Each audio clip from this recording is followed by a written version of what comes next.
चलो, कल हम लोग क्लास 7 में देख रहे थे ना, introduction to nutrition in plants, और इसमें हम लोग कल ऑटोट्रॉप हेटरोट्रॉप पे लास्ट में बात किए थे।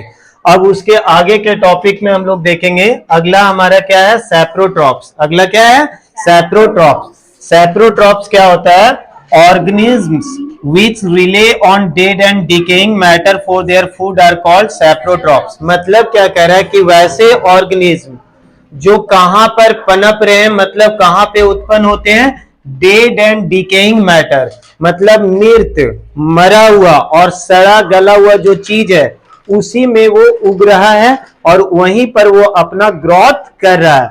तो वैसा चीज क्या कहलाता है, सैप्रोट्रॉप्स। जैसे पिक्चर में तुम लोग क्या देख रहा है, ये क्या है, पहचान रहे होगे तुम लोग, ये क्या है, mushroom.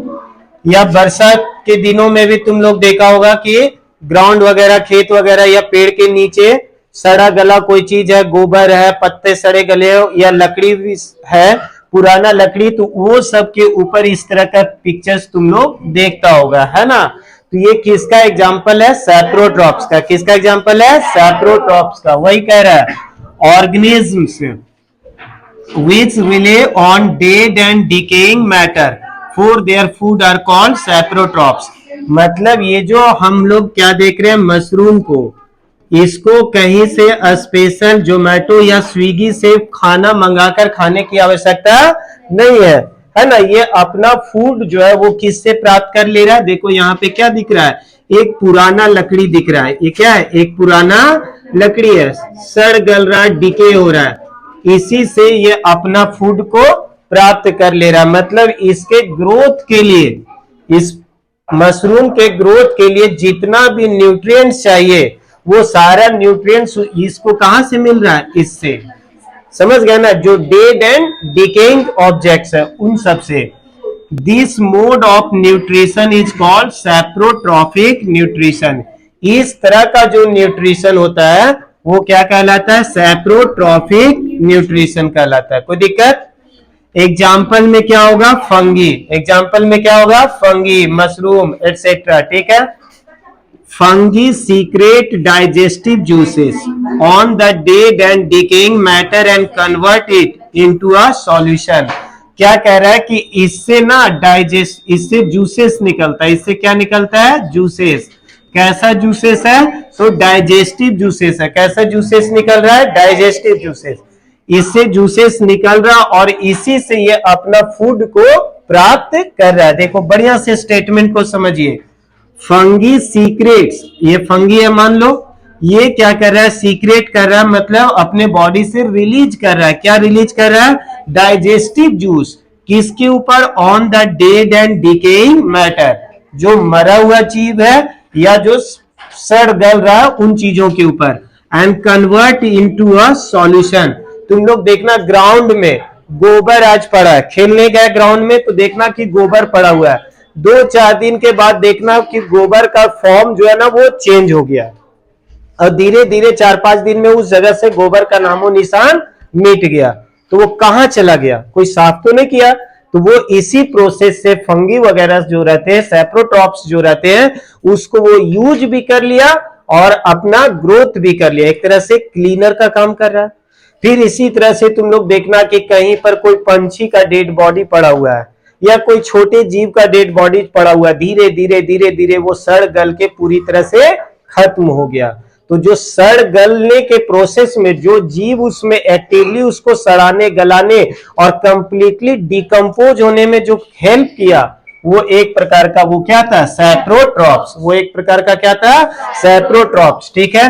Then they absorb the nutrients from it, यानी सबसे पहला काम इसने क्या किया कि अपने बॉडी से डाइजेस्टिव जूस को रिलीज किया, उससे वो क्या ऑब्टेन किया, फूड लिया और फूड लेकर वो अपना ग्रोथ करते चला गया।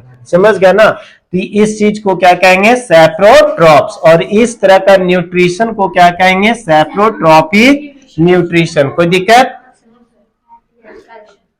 अगला आपका क्या है, इंसेक्टिवोरस प्लांट्स। अगला क्या है, इंसेक्टिवोरस प्लांट्स, ठीक है। देखिए प्लांट्स दैट फीड ऑन, वैसे plants that feed on insects are called insectivorous plants. मतलब कुछ ऐसे प्लांट्स है, जैसे नॉर्मली हम लोग जानते हैं कि प्लांट्स जो है वो अपना फूड ऑब्टेन करते हैं थ्रू अ पार्टिकुलर प्रोसेस। एक पार्टिकुलर प्रोसेस से ही ग्रीन प्लांट्स जो है वो अपना फूड एब्जॉर्ब करते हैं, और उस पार्टिकुलर प्रोसेस का नाम क्या है? फोटोसिंथेसिस। आगे स्लाइड में हम लोग पढ़ेंगे इस चैप्टर में फोटोसिंथेसिस। लेकिन कुछ ऐसे भी प्लांट्स है जो अपना फूड जो है वो किससे प्राप्त करते हैं? इंसेक्ट्स से, कीट पतंगों से उसको वो डाइजेस्ट करते हैं। समझ गया ना? स्पेशल तरीके से उसका मतलब एक तरह से समझो कि उसका शिकार करते हैं। समझ गया ना? हंटिंग करते हैं, और उसके बॉडी में जो न्यूट्रिएंट्स है उसको वो एब्जॉर्ब कर लेते हैं। तो ऐसे प्लांट्स को क्या कहते हैं? Insectivorous plants. ऐसे प्लांट्स को क्या कहेंगे? इंसेक्टिवोरस प्लांट्स हम लोग कहेंगे। ठीक है। अच्छा ये बैक आ गया।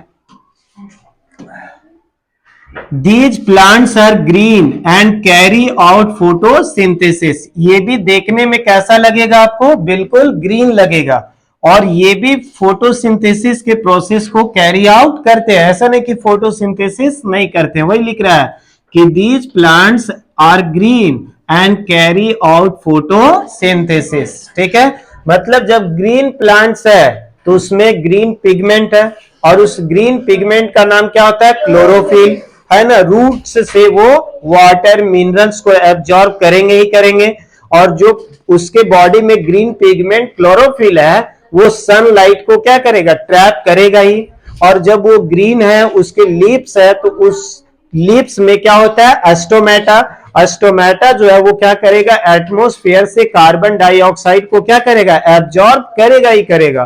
तो यानी वो भी फोटोसिंथेसिस के प्रोसेस को करेगा, साथ ही साथ वो फूड को किससे प्राप्त करेगा? इंसेक्ट से। इसलिए इसको क्या कहते हैं? Insectivorous plants. But they grow in nitrogen deficient soils. Generally जो इंसेक्टिवोरस प्लांट्स होते हैं वो कहां पर ग्रो करते हैं? Nitrogen deficient soils. मतलब ऐसी मिट्टी जहां पर नाइट्रोजन का मात्रा जो है वो क्या है? कम है। कल हम पढ़ा रहे थे तो बताए थे राइजोबियम। राइजोबियम कल का टॉपिक में पढ़ा रहे थे ना, कि राइजोबियम जो है वो क्या करता है? प्लांट्स को, ग्रीन प्लांट्स को एटमॉस्फेयर से नाइट्रोजन को लेने में हेल्प करता है। लेकिन ये जो इंसेक्टिवोरस प्लांट्स है ये कहां पे ग्रो करते हैं? जहां पे नाइट्रोजन का अभाव हो, नाइट्रोजन की कमी हो। So in order to get nitrogen they feed on insects. मतलब इनको तो मिट्टी से, सॉइल से जितना नाइट्रोजन चाहिए था उतना नाइट्रोजन तो मिला नहीं। तो भैया मिला नहीं तो ठीक है, लेकिन नाइट्रोजन चाहिए तो नाइट्रोजन की कमी को पूरा कहां से करेगा? तो इन कीट पतंगों का शिकार करके। जैसे सपोज दैट तुम्हारा पॉकेट मनी है हर महीने 100 रुपीज, मान लो अभी, ठीक है, लेकिन पापा जो है वो आपको 50 रुपीज ही दे रहे हैं। तो बेटा अब तुम्हारे अंदर कहीं बैड हैबिट्स आ गया तो 50 रुपीज और चाहिए, तो कहीं जुगाड़ लगाने लगोगे। तो हो सकता है कि पापा का पर्स ढूंढने खोजो स्टार्ट करोगे, या मम्मी का पर्स ढूंढना स्टार्ट करोगे, या किसी दोस्त का इनके प्रति ईमानदारी दिखाने लगोगे। तो कुल मिला के क्या है कि इंसेक्टिवोरस प्लांट्स को जितना ज्यादा जितना अमाउंट में नाइट्रोजन चाहिए वो रूट्स से यानी कि सॉइल से मिल नहीं पा रहा है। तो उस नाइट्रोजन की कमी को पूरा करने के लिए वे किसका शिकार करते हैं? इंसेक्ट्स का। ठीक है। These insectivorous plants have their parts modified for attracting and catching insects। जैसे देखोगे ये क्या है? एक प्लांट्स है, इंसेक्टिवोरस प्लांट्स है। पता है कौन सा प्लांट है ये? Teacher plant. कौन सा प्लांट? Teacher plant. देखोगे इसका नेचुरली इसका शेप देखिए कि ये अट्रैक्ट करता है। इसमें कोई इंसेक्ट जैसे ही आया इसमें क्या होता है? सेंसेशन होता है, और ये जो लीड जैसा पार्ट देख रहे हो, ढक्कन जैसा, ये आकर क्या हो जाता है? शट डाउन हो जाता है, मतलब उसको बंद कर देता है। और इसके अंदर देखोगे, अंदर जब देखोगे तो क्या होता है? हेयरी फॉर्म्स होते हैं, हेयर के जैसा स्ट्रक्चर होता है, और उसी में वो कीड़े जो होते हैं वो पूरी तरह से क्या हो जाते हैं, फंस जाते हैं, और उस कीड़ों में जो भी न्यूट्रिएंट्स होता है उसको ये क्या कर लेता है, एब्जॉर्ब कर लेता है। ठीक है, फॉर एग्जाम्पल में the pitcher plant, Venus fly trap, समझ में आ गया। तो ये आपका क्या हो गया, इंसेक्टिवोरस प्लांट्स। ठीक है, अगला क्या है, पैरासाइट्स। अगला क्या है, पैरासाइट्स। ये क्या है कि एक दूसरे के बॉडी पे, ये भी एक ऑर्गेनिज्म है, ये किसी दूसरे बॉडी के ऊपर रहेगा। ठीक है, यानी जिसके बॉडी के ऊपर है वो क्या कहलाएगा, होस्ट। वो क्या कहलाएगा, होस्ट। सपोज दैट ये आपके बॉडी के ऊपर है, तो आप क्या बन गए, होस्ट। ये आपसे अपना न्यूट्रिएंट्स लेगा और बदले में आपको क्या करेगा, नुकसान पहुंचाएगा। समझ गया ना। आप लोग देखोगे कि कभी कभी जब डॉक्टर के पास जाते हो पेट दर्द की शिकायत को लेके या अनडाइजेशन का प्रॉब्लम को लेके, तो डॉक्टर जो है ना वो आपका डिवॉर्मिंग का एक टैबलेट देता होगा। आजकल गवर्नमेंट स्कूल वगैरह में भी आपका एल्बेंडाजोल की टैबलेट दी जाती है ना। तो वो हमारे जो पेट है ना, स्टोमक में इस तरह के पैरासाइट्स हो जाते हैं कभी कभी, ड्यू टू मतलब अनअवॉइडेबल फूड की वजह से। जैसा तैसा हम लोग खाना खाएंगे, यदि मैदा वाला चीज, पिज्जा, बर्गर, मैगी, पास्ता ज्यादा खाओगे तो ये पैरासाइट्स के होने के चांसेस ज्यादा होता है। ठीक है, और हमारे बॉडी से वो क्या करेगा, न्यूट्रिएंट्स लेते जाएगा और हमारे को नुकसान पहुंचाता चला जाएगा। इसी तरह से बेड बग बिस्तर में होता है ना, खटमल, ठीक है, वो भी एक प्रकार का क्या है, पैरासाइट्स है। ठीक है, सर में डैंड्रफ, समझ गया ना, जू होता है ना बाल में, वो भी क्या कर रहा है, हमारे बॉडी को नुकसान पहुंचा रहा है। ठीक है, पैरासाइट इज अ हेटेरोट्रॉप। पैरासाइट एक प्रकार का क्या है, हेटेरोट्रॉप है। That completely depends on another organism, जो पूरी तरह से डिपेंडेंट है किसके ऊपर, किसी दूसरे ऑर्गेनिज्म के ऊपर। ठीक है, किस चीज के लिए, अपने फूड के लिए। मान लो ए नाम का कोई क्या है, पैरासाइट्स, ए नाम का क्या है, कोई पैरासाइट्स, ये किसी बी नाम के बॉडी के ऊपर है, तो बी क्या हो गया, होस्ट। इसको जो भी फूड चाहिए ये फूड कहां से लेगा, बी से, और बदले में इसको क्या पहुंचाएगा, हार्म, बदले में इसको क्या पहुंचाएगा, नुकसान पहुंचाएगा। ठीक है, the organism to which the parasite latches on to is called the host. ठीक है, देखना खास करके खटाल वगैरह में जो गाय भैंस होते हैं ना, वो जनरली ग्रेजिंग करने के लिए जाते हैं, तो इधर उधर गंदे जगहों पे चले जाते हैं, तो उनके बॉडी के ऊपर चिपक जाता है क्या, जूं चिपक जाता है, समझ गया ना। तो वो उसके बॉडी से ब्लड को क्या कर रहा है, चूस रहा है, तो वो गाय और भैंस जो है उसका क्या बन गया, होस्ट बन गया। बदले में उसका ब्लड ले रहा, वो न्यूट्रिएंट्स ले रहा, वो जोंक तो ग्रोथ कर रहा है, लेकिन बदले में उस जानवर को नुकसान पहुंच रहा है। ठीक है, the host in the process is deprived of all nutrients for its own growth as they are consumed by the parasites.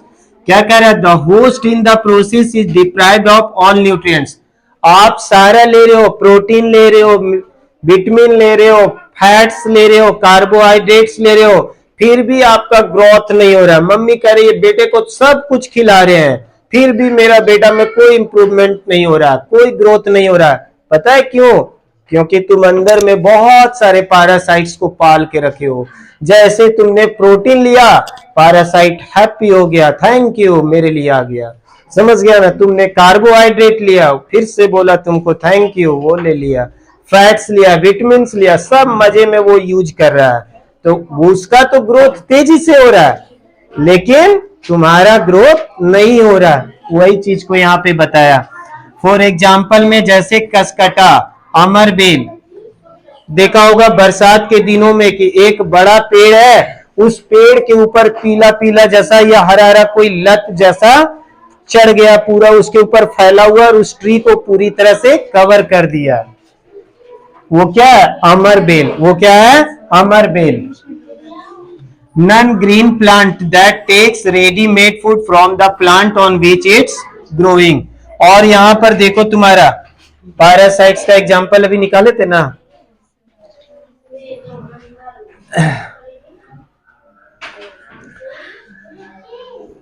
ये जितना चीज यहाँ पे तुमको दिख रहा है, चाहे वो टिक हो, लाइस हो, फ्लीज हो, ये हमारे बॉडी के अंदर भी हो सकता है। Roundworm, whipworm, hookworm, tapeworm, समझ गया ना।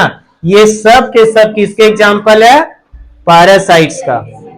जितने भी दिख रहा है सब डिपेंडेंट है किसके ऊपर? होस्ट के ऊपर। सब किसके ऊपर डिपेंडेंट है? होस्ट के ऊपर। और सारा होस्ट का न्यूट्रिएंट्स ये यूज कर रहा है, मजे में ये ले रहा है, समझ गया ना। मतलब आप ये समझो कि घर बनाया आपने, फर्स्ट क्लास बंगला, एसी वेसी सारा फैसिलिटीज आप लगाए और मजे में रह रहा कोई आकर तेरा पड़ोसी, समझ गया ना। यानी घर आपका, मजा ले रहा पड़ोसी, वही पड़ोसी है कौन? पैरासाइट्स, समझ गए। चलिए बस इतना ही रखो, स्टॉप कर दो।